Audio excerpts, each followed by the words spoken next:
Hi, welcome to a new episode of the ChileKnitz podcast. My name is Connie and I am the dyer behind ChileKnitz. And this is a podcast about knitting. Yay! I will apologize in advance. Felix is in the house playing upstairs. So if you listen to any sounds, I do apologize for the inconvenience. I was very busy this morning when he was at school, so I can record then. This is going to be hopefully not a very long episode. I had recorded another one before this one, but I hadn't had the time to edit it. So I'm just going to skip it and tell you all about that in this one. And so I'll just make it a little bit longer, hopefully not very much. So basically in the last episode, I told you guys that I went to Buenos Aires, Argentina, to a knit night organized by Pura Hilados, my friend Ale, Rosa Panda, Lanas, and a few other artists. And also Jorge Locatelli was teaching a few classes. So I took the shawl designing one and it was incredible. I went over there with a couple of friends. We stayed at this lovely hotel close by to the venue, and we basically were planning on walking there, but it was raining like cats and dogs, and so I had to take a cab to get to the place where this little mini fair was happening. So we got there and we started first thing in the morning our classes with Jorge. It was incredible. We had an amazing time. I learned so much. I feel like my brain exploded. All the pieces that I had sort of flying around with no explanation found their place. And overall, it was an amazing experience. Everyone was super nice. My friends were having a brilliant time as well. It was fairly lovely weekend. We flew on a Friday evening and we came back on a Sunday morning. The flight back was not very nice. We had probably the biggest turbulence episode I have ever experienced. I swear that I thought I was gonna die. People were screaming. It was just normally when you fly over the Andes, which is the mountain range that separates Argentina from Chile, there's a little bit of turbulence because there's a lot of winds that sort of converge up there. But this time it was just, I have heard of this thing happening. I've felt a little bit of turbulence, but this was just I've never ever experienced something like that. I actually got really scared, but it happened. I'm here, I'm safe, and I had a great time, and I would definitely go do that again, even and in spite of turbulence. By the time I came back, I had been invited to join a fair, like a crafting fair here in Chile. It's called Materia Prima, which would translate directly to prime matter, which is basically all the primary materials you would use to craft. And so this fair has at least 4 or 5 events a year, depending on the season. The fair has different types of artists inside or shops. So this time that I went, it was the winter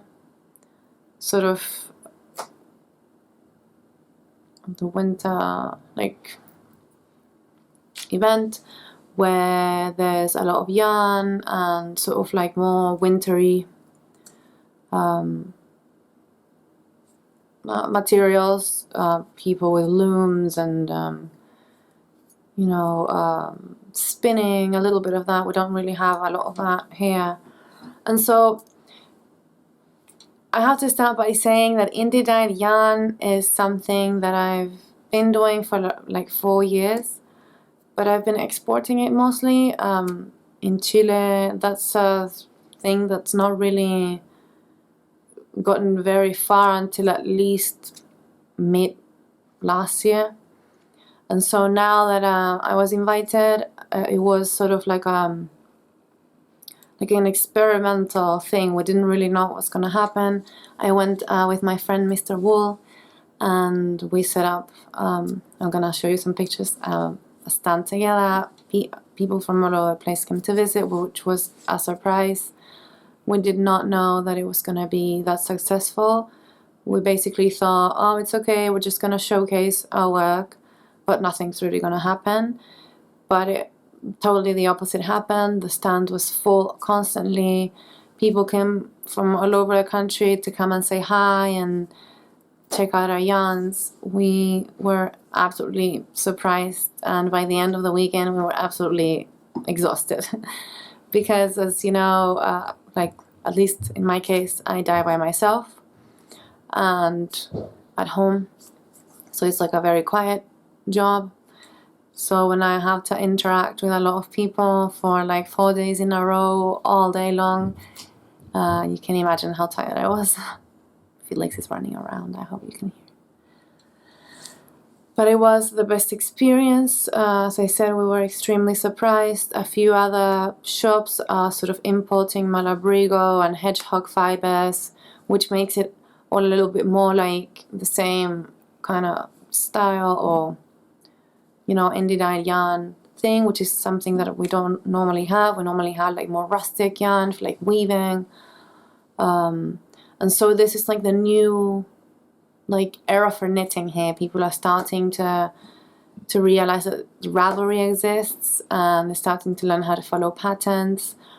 So this is all sort of something that I always envisioned for that to happen here, that I always wanted it to happen, but it sort of never did. And somehow last year it's sort of, people started finding out about my yarns and my friends' yarns, and they started wondering, oh, why is this is more expensive than acrylic, for example, and why would you knit with like fingering weight yarn? And so there's a lot of like preconceptions that they're starting to break. Because normally it's like baby sweaters and acrylic, that's fine, but people did not understand why would you choose natural hand-dyed yarn or even natural yarn instead of the other product. So it's sort of like a slow process in educating people on the differences between one and the other, the uses for one and the other, and also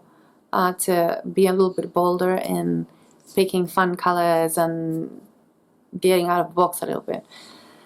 And so because of this, and because of some people started following us for a while, and it started growing, and the stand was packed all the time.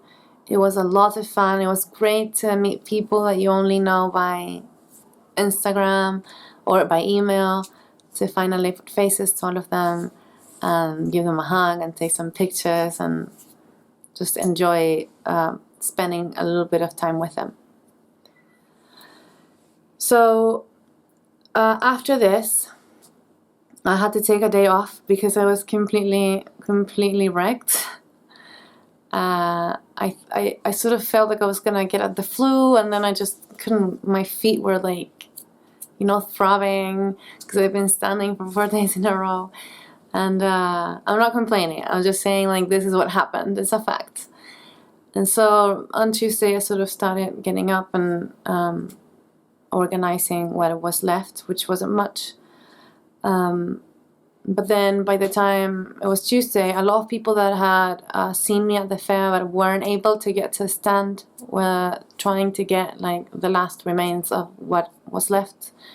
So that week I sort of spent mailing things out and dyeing a little bit of yarn. And then, sorry, I was interrupted. So I was saying I am dyeing for ChileKnitz, which is in November, but I need to mail the yarn for the fair in advance to make sure that it got there okay and that I don't have to re-dye anything in case it didn't arrive and it's sort of coming back, but it takes forever, etc., etc. But I'm also dyeing for Vogue Knitting Live at the same time, because by the time I come back from Barcelona, it's almost gonna be December, and December is like the last sort of month for school for kids. It's the holiday season, and so there's a lot of parent involvement with school activities and stuff like that, so I'm not going to have so much time to prepare for a whole another fair in less than a month, because I of course have to mail everything out in advance. So what I'm basically doing is I'm dyeing for both fairs at the same time, but I'm also dyeing for the shop. So I'm sort of three-way dyeing simultaneously. It feels that I don't move along, but in the long run it's gonna be the best option, because of course when I'm done dyeing for the fair, it's gonna be really tedious to have to dye the same colors again for the shop. I have a new color palette that I'm thinking about. There's a lot of new colorways in here that are gonna happen that are new, but I'm also dyeing the favorites of all time, the classics from the shop, and more solid tonals to mix and match with. I also dyed some mini skeins. There's the neon ones that always come in handy. This is the new format they come in. Before they came in a little bundle,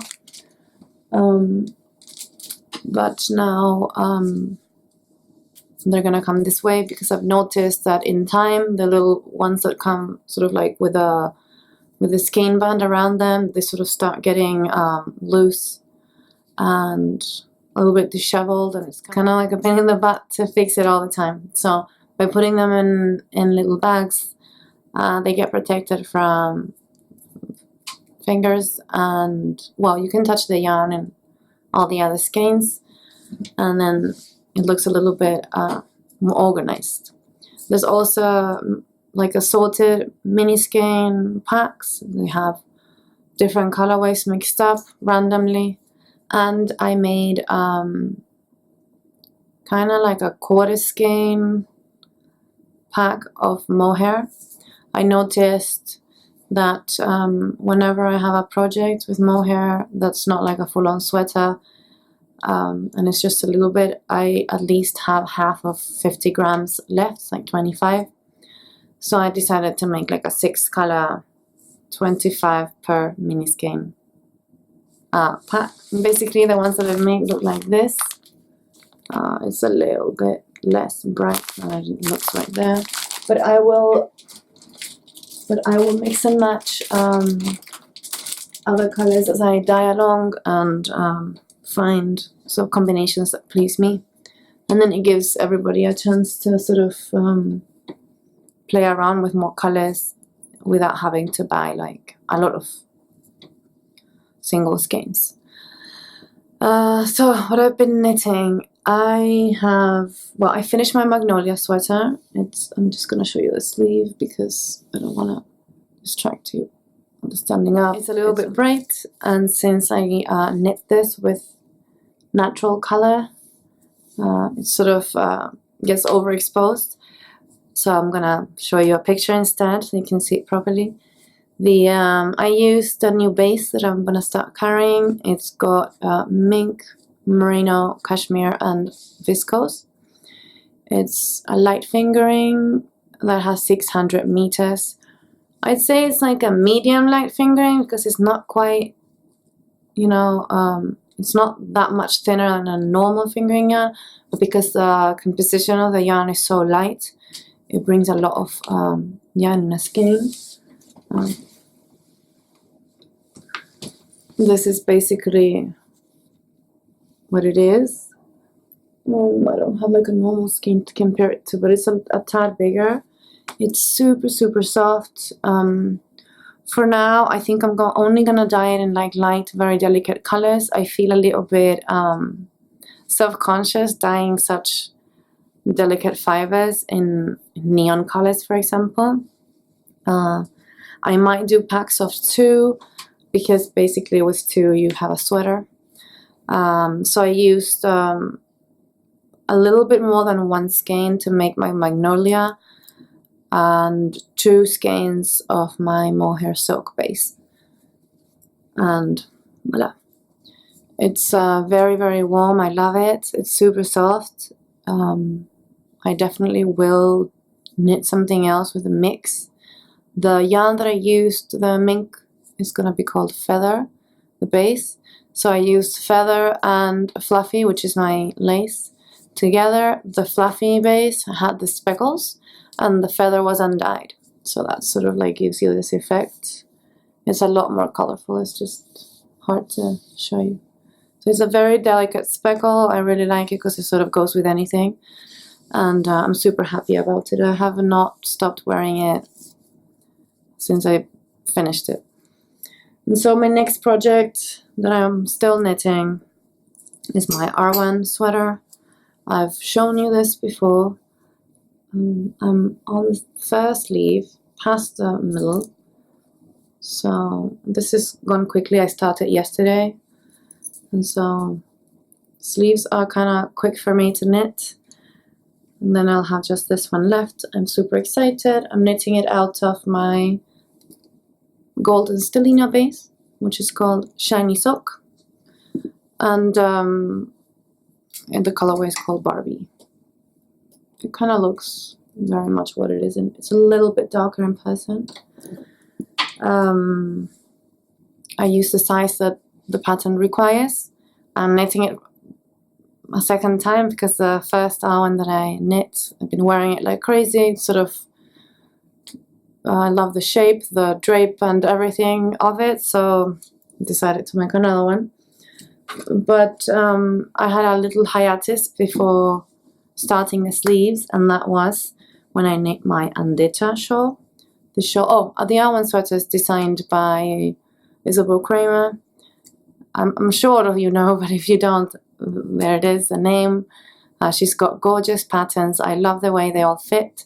There's definitely a long queue of patterns by her that I want to knit, so I better grow arms, right? And so this is the Andeta shawl.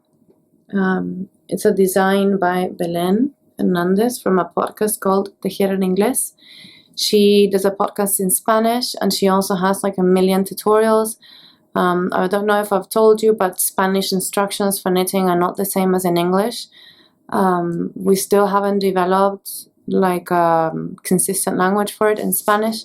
So basically, whenever somebody asks me, and whoever knows how to knit, we all recommend that they learn to read it in English, because it's sort of like a standard way to knit, and it's sort of always the same, so you don't get confused.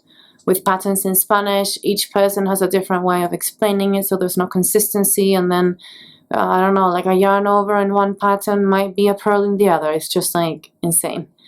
So it's much better to learn in English. So Belén, as I was telling you, she is a Spanish woman podcaster who lives in the UK, and she started by making tutorials of all the English sort of terms of knitting, like SSK, knit together, I don't know, like all those stuff. So that, and she would explain them in Spanish so people would know what that thing actually looked like when you were doing it. And so they learn how to read patterns in English, because even if you don't know English, once you know all the little abbreviations, you can actually knit something out of that. So she designed, and now she has a podcast apart from her tutorials, which is awesome because I love her. And so she designed this very simple pattern called Andeta, as I said before. It's originally designed for sport weight yarn, but she made a little like add-on for fingering. I even made it larger than that because I wanted to use most of my leftovers that I had from other projects. This is, I'll show you a picture because this is, it looks very, very bright, and it's a little bit dark. It's bright, but not that light. I'm super excited. So this thing has two purposes.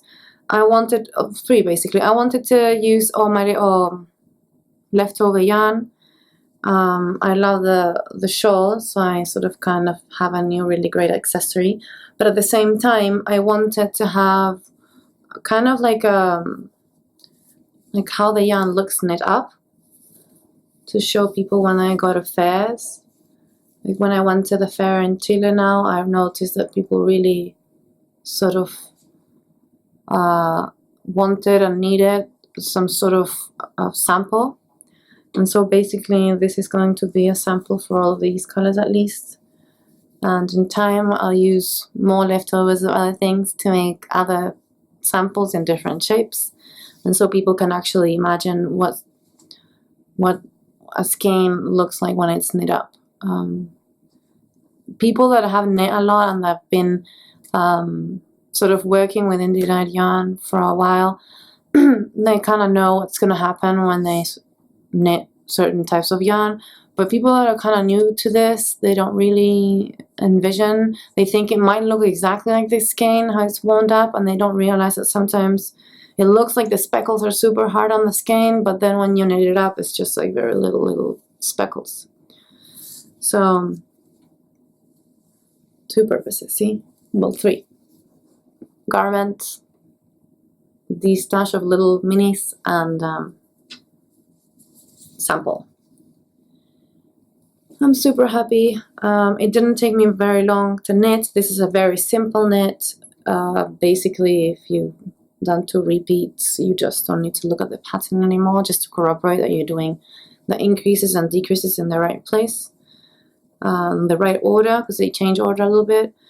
And that's it. I really enjoyed it. I would have continued forever with this, but I think it was just big enough. To wear as I like to wear them as scarves normally. If I had made it a lot bigger, then it would only be able to be like a shawl. My meandering shawl is super big and I use it as a proper shawl, and I love it so much. After I'm done with my Awen sweater, I'm going to cast on 2 new projects. One is Night Out by Jorge Locatelli. I'll put a picture of it here. I'm gonna use this colorway. It's called Blue Jeans. So basically, I don't know if it looks like that here because of the lighting, but it's kind of like blue jeans. The original pattern seems to be kind of black purplish. I'm not really sure. And I could have picked a lot of colors, but I needed something a little bit more down to earth that I can mix and match with all of my colorful shawls that I like to wear so much. And so this kind of denim blue is gonna basically go with anything, and I'm super excited. And I wear a lot of jeans, so it's gonna go pretty well as well. It has a very lovely lace panel in the front on both sides. I already chosen my buttons, and I'm super excited to get it done. And what I like is that the pattern is knit up with smaller needles that I would normally knit a sweater with. I know at some point I'm gonna be like super tired of not making any progress, but I like the texture that it sort of comes out with it. So I'm very excited to see how that sort of turns out. And the other pattern that I want to cast on is one called Surino Symphony by Stian West. I'm sure many of you have seen it. I have already picked my yarn. I didn't bring it here, I'm sorry, it's upstairs and I don't want to guys make you wait. And so it will be a surprise. I seriously can't wait. I'm literally like knitting these sleeves like a crazy person whenever I have the time, so that I'm done with them, so I can cast on everything. And after that I have a few other projects in mind that I really want, and that I even have the colors picked out for. So I'm gonna probably tell you about those when I'm halfway with the others. So I don't like tell you all of this and then nothing comes out. Probably I'm gonna change my mind in a couple of weeks. So I think that's it for now. I'm not sure if I forgot about anything. Probably I did, because I'm sort of a little bit in a rush because I have to go and dye yarn. It's a pretty day outside, and so I need to take advantage of that. Past few days have been extremely cold, and since I have to dye I dye in my kitchen, and since I have to open all the windows so that the area has ventilation, even though I'm wearing a mask, I kind of freeze to death every time I dye in winter. And of course I could wear a parka, but who wants to move around and do delicate things feeling like, you know, a snowman? If you guys speak Spanish, I recommend you guys go and see the new episode in Spanish. It's a special edition with me and my friend Felipe, who's Mr. Wool, and Daisy as well. Since we went together to the fair that I spoke to you guys in the beginning of this episode, we decided to have a special edition of us together, and so he shows his projects in there as well, which are very nice. I love the way he uses color, and his color palette is so different to mine that we sort of, every time we see each other's projects, we sort of want to steal from each other.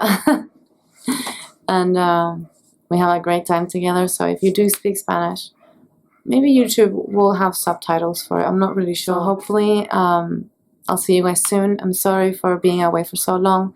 I will try to do this more often, but it all depends on how much I have to dye. So, hope you guys are okay. Happy knitting. So nice to see you. Bye.